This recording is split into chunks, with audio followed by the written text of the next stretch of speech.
Well, let me ask you a question. How many people in the room have written a book? Raise your hand. 1, 2, a couple. Okay. All right. How many of you have ever thought about writing a book? All right. How many of you have ever had somebody say to you, you should write a book? That pretty much covers everyone in the room. And that's what I'm going to be talking about today. You're going to learn a little bit more about me and my story and why I'm even here today. But I love talking about your story because every single person in this room has a story. Every one of you. I don't even have to spend 5 minutes with you and I would know that. I can pull it out of you. Everyone has a story, and every story matters. And the sooner you get that story out in the hands of the people that can benefit from it, the sooner you can help others, but then you can also elevate your own authority. So that's what we're going to be talking about today, and I'm super, super excited. Now, little housekeeping here. I don't have a clicker or anything like that, so if I see me running back and forth, that's why. But for those of you who have not written a book, or maybe you're thinking, I don't know if I ever really want to write a book, I want to give you a couple reasons why I really know you should write a book. I think I'm just going to stand back here, actually. Make it easier. All right, number one is, I already said it, your story matters. You have a story, and regardless if you like your story or not, your story is your story is your story. And guess what? It's not changing. Now, what you've learned through your life and what you've learned through your business and all of the things that you've applied, that's part of your story, and those are the pieces of your story you can share with someone else to make a difference. But no matter what your story is, it matters. Number one reason. Number two, your story gives you instant credibility. When you are a published author, you instantly are looked at differently in the eyes of other people. They don't even have to read your book in order for them to look at you and think of you as the authority. You're more credible when you're an author because you're putting all that effort in taking your story and getting it at the hand of the readers, so it gives you amplified credibility. It establishes you as the expert, no matter what your book is about. You know, I helped Deborah with her book, Networking for Novices. That is a networking book. But you know what? Whether your book is a personal development book, whether it's a leadership book, whether it's a book, a children's book, whether it's a cookbook, it doesn't matter.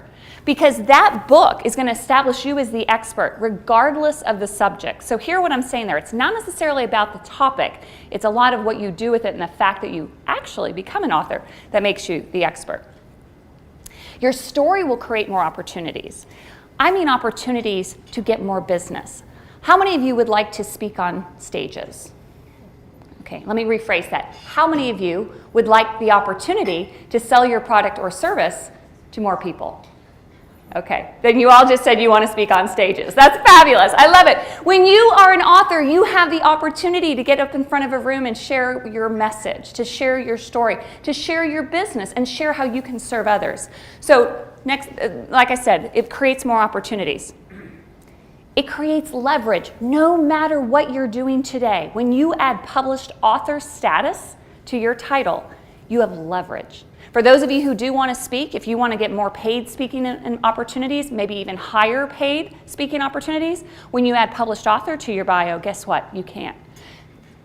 This is why I start off with this. I just want you, for those of you who aren't really sure yet that you have a story, for no other reason, just start thinking about the opportunities that can happen because you put your story on paper. Number one reason, one of my good friends is Bob Berg. He wrote a book called The Go-Giver, and he says something that goes along the lines of people do business with those they know, like, and trust. And we know that, don't we? We're all in this room because somehow, some way, we got to know Deborah, and we know her, we like her, and we trust her enough to give her our time today, right? Your clients, no matter what you do, they are only doing business with you because they know you, they like you, and trust you. So if you want the easiest, best way that I know how to get your clients to know, like, and trust you, it's to know your story. Think about something that you have purchased or a service that you have invested in over the last several months. Did you go with that person because they were the only person in the world that sold that product or service? No, because there's always competition. You likely went with that person because you got to know their story. When somebody shares their passion with you, when they share the reason they're in business, the reason they do what they do, what gets them up in the morning, what keeps them alive at night, when you know that about someone, aren't you more drawn to them? You want to work with them. You want to know them more. And so a book is one of the best ways that you can let other people get to know you without even meeting you. So for no other reason, if you want people to get to know, like, and trust you, they have to know your story. So is it okay, Deborah gave me a little bit of an introduction, but is it okay if I share a little bit of my story and what I've been doing? Some of you have been around for a long time and know me for a long time and know my story has evolved quite a bit, but it always starts with my favorite quote. My mentor, Zig Ziglar, said, "Man was designed for accomplishment, engineered for success, and endowed with the seeds of greatness." I just love that. I mean, if you really let that sink in and think about seeds of greatness, every single person in this room was born with seeds of greatness. Now, I don't care if you believe it or not, whether you use them or not, doesn't matter. Fact is, you have them. They're in there. They're in there waiting for you to take care of them. And what does a seed need? A seed needs to be nourished. It needs to be taken care of. It needs sunshine. It needs water. It needs all of the things to help it to grow. But then when you do those things, when you nourish the seeds that, again, they were born in you. You did not work for these. Your innate purpose in life is in there and is dying to bloom like this blossom. But when you do take care of it, when you actually get in tune with your passions, when you get in tune with your purpose and what you have to give to others in business and in personal life, that's when amazing things start to happen. That's when you start to see the fruits of your labor, the fruits of all that you are capable of being. I love to tell people, you have those seeds of greatness. Now your job is to step into it. Own it. Know you have them and be proud of them and share them. And that's what sharing your story is really all about. So I'll tell you a little bit of my story. Funny story, where's Helen? She was talking about the 80s and big hair. So this is a picture of me from 1989. As you can tell, I straighten it now for good reason. Naturally curly, perm on top probably. Ladies, how many of you grew up in the 80s? You know what I'm talking about. Don't leave me hanging here, right? Well, okay, we all have the big hair. So I show the funny story because in 1989, my entire life changed. Literally, I discovered my seeds of greatness. And it's a funny long story. I won't go into it in too much detail because I know we don't have a ton of time today, but I'll tell you a real quick snippet of it. I was just getting ready to go off to college, and I grew up in Trophy Club, Texas, which is out by the airport. I was going to the University of North Texas. Any Eagles in the room? No scratchums? No scratchums. Okay. Well, I was going to University of North Texas, super excited to go, and it was coming up to the weekend before I was leaving for college. And you know that weekend before, that's the weekend when you're with all your friends. We had all these parties planned. And my mom and dad, though, wanted to add the cherry to that beautifully planned weekend, and they had a gift for me, the big gift. And they made such a big deal out of it. And they're like, "Michelle, tonight we're going to give your big gift to you at dinner." And we're so excited. And so, they're building it up. And so I'm calling all of my girlfriends, like, "I'm finally getting thank you, my car. I was finally getting my car because I didn't have one all through high school." So I'm so excited. I'm at dinner and I'm just ready for them to hand me the keys. And they're, building it up. And they're like, "Michelle, this gift's going to change your life." And I'm like, "Yes, it will. I know it will. I'm out of here. This gift is going to be the envy of all of your friends." And I'm thinking, "Oh my gosh, it's a convertible." Just what color? This gift is going to take you places. And at that point, I'm like, yeah, I know. Let's go. "Michelle, this gift is a ticket to a seminar." That's what I did. Like, wait, what are you talking about? This gift is a ticket to a seminar. But guess what? It wasn't just a seminar. You know what kind of seminar it was? It was a motivational seminar. I'm 18 years old. I don't want to be motivated. Anyone have teenagers in the room? You know what I'm talking about. But I was 18 years old, and I went to the seminar, and it changed my life. It was a seminar called Born to Win, and it was hosted by this guy named Zig Ziglar. How many of you have heard of Zig Ziglar? Raise your hand.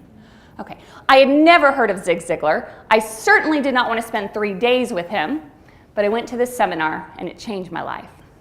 It was 3 days of a lot of things just like what you're learning here, ways to be your best self, goal setting, how to really be successful, all the things that as adults we know we need to learn, but at 18, I'm soaking it up like a sponge. And so much so, at the end of the event, I couldn't wait to go shake Mr. Ziglar's hand and look him in the eye and tell him what a great job he did. And that's exactly what I did, and I got in line, and before I knew it, the words just flew out of my mouth, and I said, "Mr. Ziglar, I'm going to work for you one day. You just wait and see, but I'm going to work for you." My brother, meanwhile, behind me is dying. He's like, "Oh my gosh, I can't believe you just said that." But have you ever been in a situation that you can't articulate it, but you know that you know that you know in your gut that something is happening, something is part of your destiny, that something is coming. I just felt it. It wasn't about Zig Ziglar per se, but what I loved about what he did is he motivated, he inspired, and he encouraged other people to be their best. And I just knew some way, somehow, I was going to do that with him. So fast forward, I literally went to college that Monday.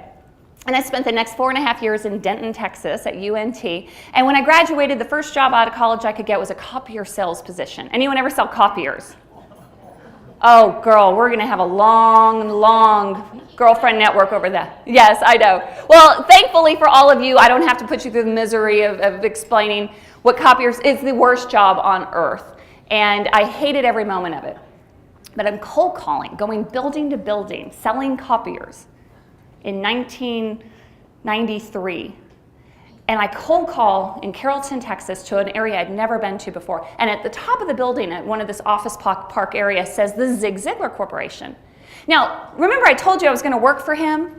Well, I went to college and I kind of forgot about the whole idea of working for Zig Ziglar until that moment. And then it was like instant, like, oh my gosh, that's right, I'm supposed to work here. And I run inside and I'm so excited. I'm like, is this where Zig Ziglar works? And the lady at the front's just shaking her head, yes, yes. And I said, oh my gosh, I will do anything to work here. So my 6 months in copier sales, I made a promise to myself that I would never, ever, ever, ever, ever again take a sales position for as long as I live. Anyone else ever make that proclamation or whatever the word is to yourself? So of course she said, we do have one position open and it's a salesperson position, but I didn't care. I went home, typed up my first resume, 6 months of copier sales experience, woohoo! Not quite what lands you a job at Ziglar, but long story short, I did get the job. I ended up working for Zig in the corporate office for about 3.5, almost 4 years, and it was by far the best years of my life because I was living my passion. I knew every single day, no matter what I sold, whether it was a tape back in the day, or a seminar seat, or if I was selling Zig to go do a corporate speaking gig, I knew some way, somehow, somebody's life was going to be changed. That's passion. That's my why. But about 4 years into it, 3.5, 4 years into it, I got offered a position in software sales. And back then, if anyone remembers the dot-com boom age, that was a big golden carrot being dangled. And for the first time in my life, I had to decide, do I follow my passion? Do I make more money? Passion, money. Passion, I'm 20-something years old, money. So what do you think won? Money, yes, I did. I quit at Ziglar, which most people don't do, and I went into software sales, and I spent the next 13 years in the true corporate America of software sales, and I was, quote unquote, successful. But have you ever been in a situation, and you don't have to raise your hands here, when everything outside, all the boxes are checked, everything should make you happy? I was making great money, I had an awesome job, I was climbing the corporate ladder, I was at this time starting a family, married to a wonderful man, and I was miserable. Absolutely miserable. So it got me to start thinking a lot of what I speak on, and that is, well, what are you passionate about? What is it that you would do if you could do anything? What gifts do you have? What are my seeds of greatness? You see, at 18, I figured it out. But somewhere in those decades, I forgot my seeds of greatness until I kind of got back to it. And I don't have time to go into how and what those questions are and how you can really dive into what your passion and why you're here and what your purpose is. But I will tell you one thing. When you own it, when you discover your seeds of greatness, there's no stopping you. And in fact, that's what happened to me. So just a few pictures of me and Zig through the years, and I love him with all of my heart. But in 2008, I decided enough is enough. I'm going to actually water my seeds of greatness. I knew what lit me up. I knew what my calling was. I knew some way, somehow I was supposed to do, help people and make a difference. I knew it in my gut, but I did nothing about it until 2008. And that's when I wrote my book. My first book was called Winning in Life Now, How to Break Through to a Happier You. And let me be the first to tell you, it was not about me being a winner in life. It was truly about my ups and downs and how I use development and all of the things I learned from Zig and all the things that I learned to use on myself to get through the hard times. But that started something. Believe it or not, I never, ever intended to start a business doing what I love to do.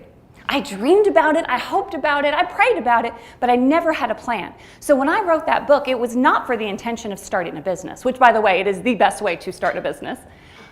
But I did it the opposite way. I wrote a book barely told a soul about it. But when I finally got clear on, wait a minute, if I really want to help people, I need to let people know what gifts I have to offer. And that's when we launched the book and we got it out there. And it literally, almost overnight, started a business for me, a full-time business of speaking and coaching and doing all of the things I dreamed of doing at 18, all because I shared my story. Now let's just get real clear. I was the exact same person the day before I wrote my book and the exact same person the day after. Everything changed. You know why?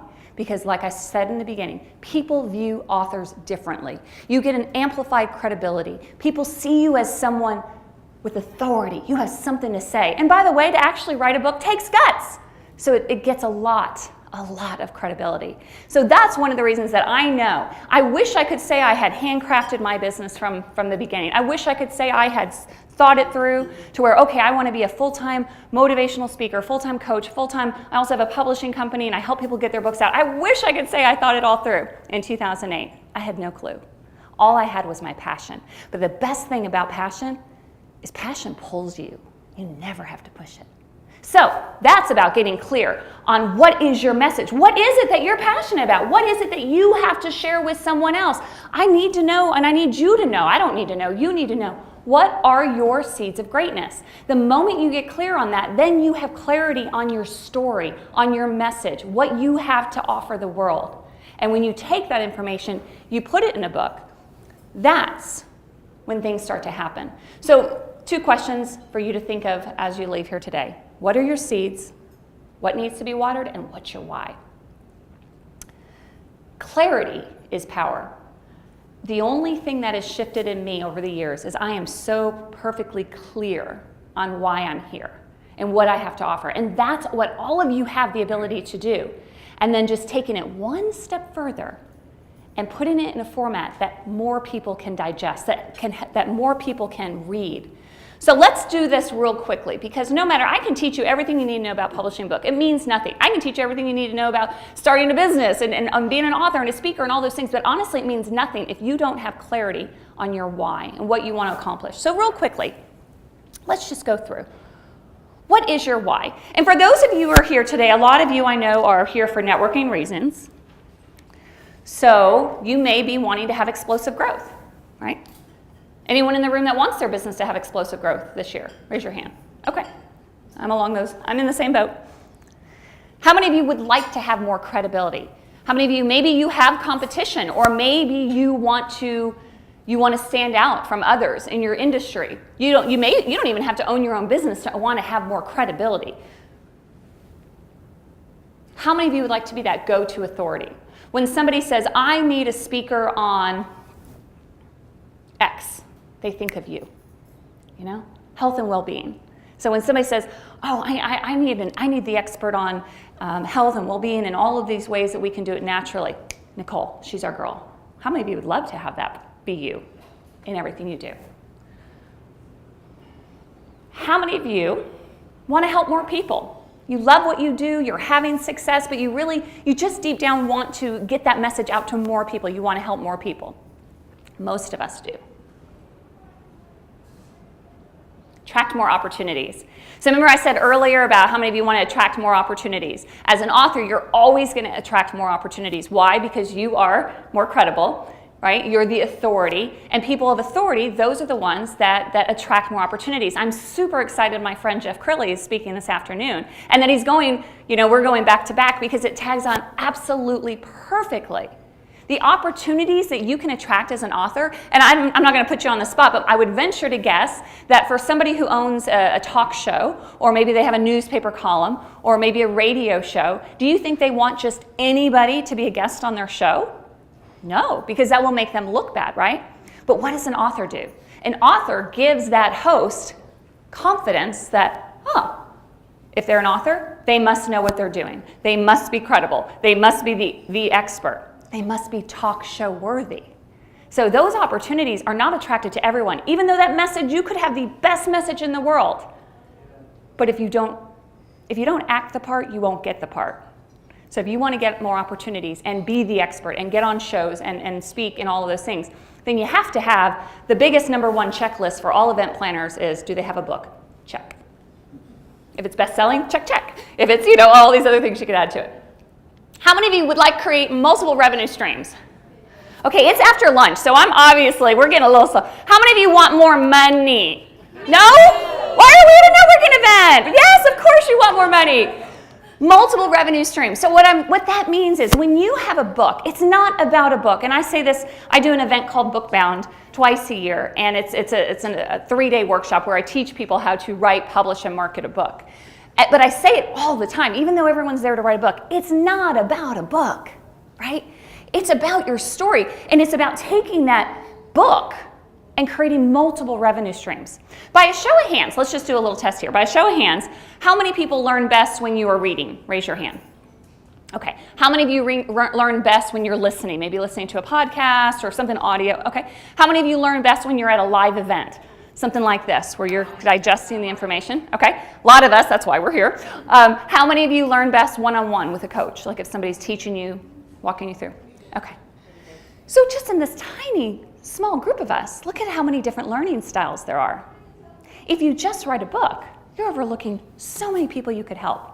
But you're also overlooking many, many, many multiple revenue streams. A book is one, an ebook is another, a CD is another, a podcast, or not a podcast, but a video is another, a seminar is another, coaching is another. It's all in the same message. You're just getting multiple revenue streams. So, sorry, I keep going back and forth and back and forth. You get to see my back.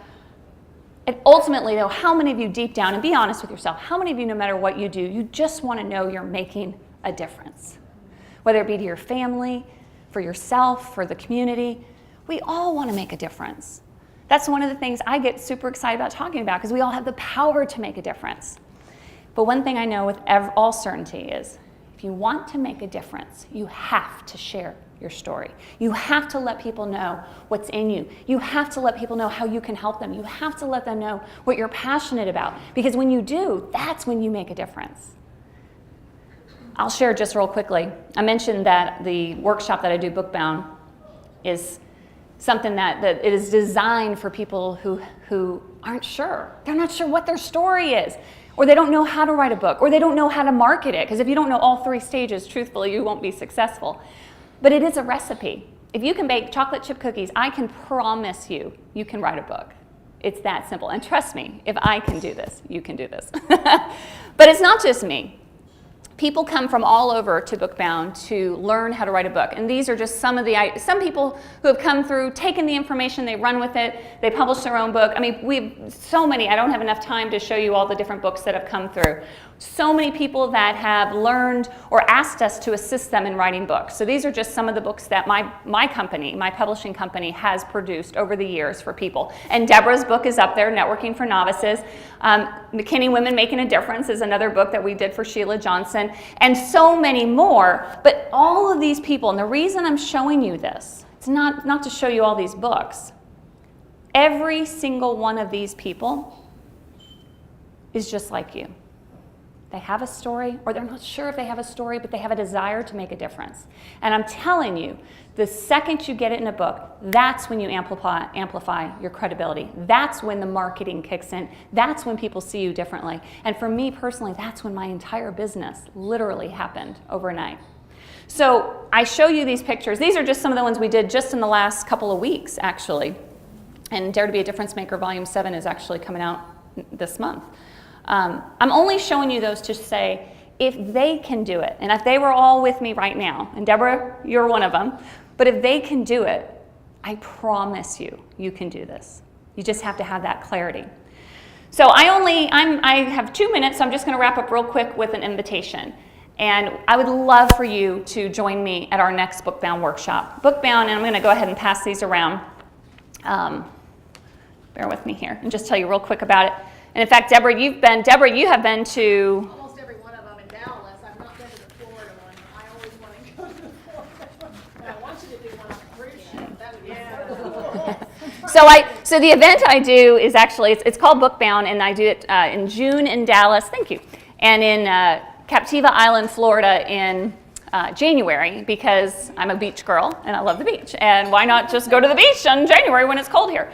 But the whole thing is really, like I said, it's designed to help you get clarity. Now, there are people that come through this that don't want to even write a book, but they leave there with the clarity on what their speaking topic is. Or if you have a book idea, every single person, there's yet to be one person that has ever come to Bookbound that hasn't left with an entire book mapped out. And we've been doing this since 2010. So I want to invite you to come and join us on June. You have until 2. Oh, I thought I only had 1:45. Okay, well good, then I can open it up for Q&A. At least if you can answer questions. That'd be awesome. So I invite you to join us. Now this is something we're doing for Deborah's group. It's $497 for the workshop. For anyone who registers for it here, you can 2 for the price of 1. So you can bring a guest, you can bring a guest free, you can split the cost with somebody else. It doesn't matter to me, but it's 2 for the price of 1, $497, and I'll be here in the back afterwards. But before I do that, let me stop and see if you have any questions. Is that at the Shops at Legacy? It is. Okay, yes. So the one here in June it's in Plano, the Shops of Legacy, that Marriott right there. Yep.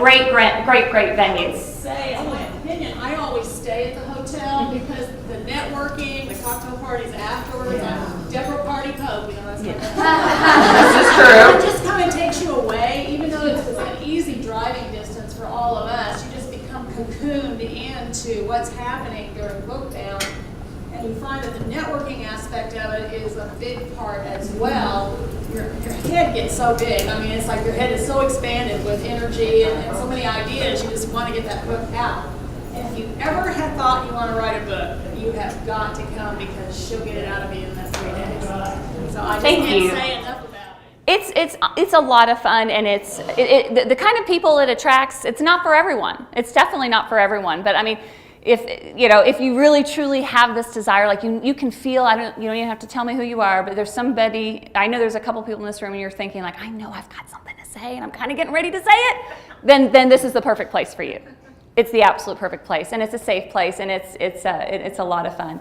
And one special thing, actually, this is the first time ever, I'm so honored to be a part of Zig Ziglar's organization. I started the story telling you that I began working there when I was just out of college, and I went on. After I wrote my book, Winning in Life Now, which Zig did do the foreword for, but after my business started to form and to take shape, they honored me by asking if I would be a Zig Ziglar motivational speaker. And this was back in 2009, 2010. And so I do get to go out and I do get to speak to corporate events and large venues representing the values that changed my life.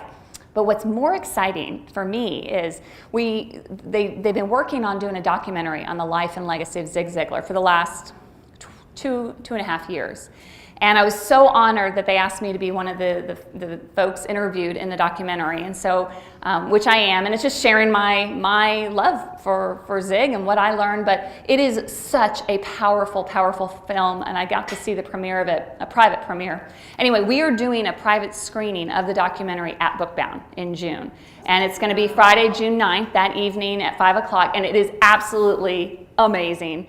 Bring a tissue box, that's all I've got to say.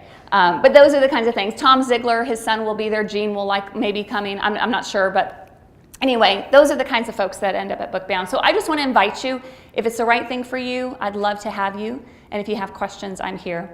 But I do want to end with, it's what we started with. And Virginia started off the day talking about time management. And that's one of my topics that I love talking about, because here's the deal. At the end of the day, it doesn't matter what you get crossed off on a to-do list if it's not getting you closer to your dreams and your goals and your purpose and developing those seeds of greatness. No matter what you want to accomplish, no matter the reason why you came here today, what you're looking for, there is no lack of information.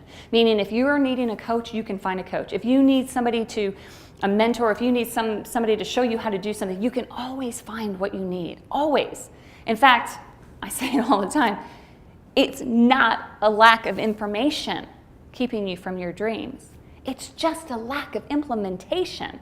And guess what? The good news is, the choice is 100% you. It's yours.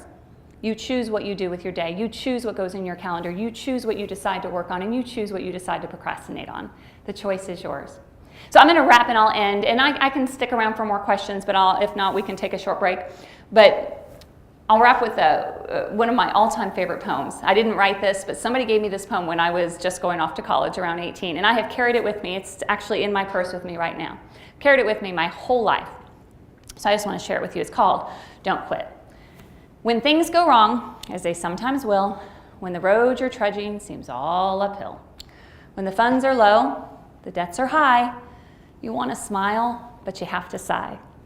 When care is pressing you down a bit, rest if you must, but don't you quit. Life is queer with its twists and turns, as every one of us sometimes learns. But many a struggler turns about when he might have won had he stuck it out. Don't give up though the pace seems slow. You may succeed with another blow. Success is failure turned inside out, the silver tint of the clouds of doubt, and you never can tell how close you are. It may be near when it seems so far. Stick to the fight when your heart is hit. It's when things seem worse that you must not quit. I know you're not a quitter, so I know you all are going to do it. So thank you all for having me. I thought I had less time, so I moved pretty quick, but I'm happy to answer questions if you like, or do a break. It's up to you, Deborah.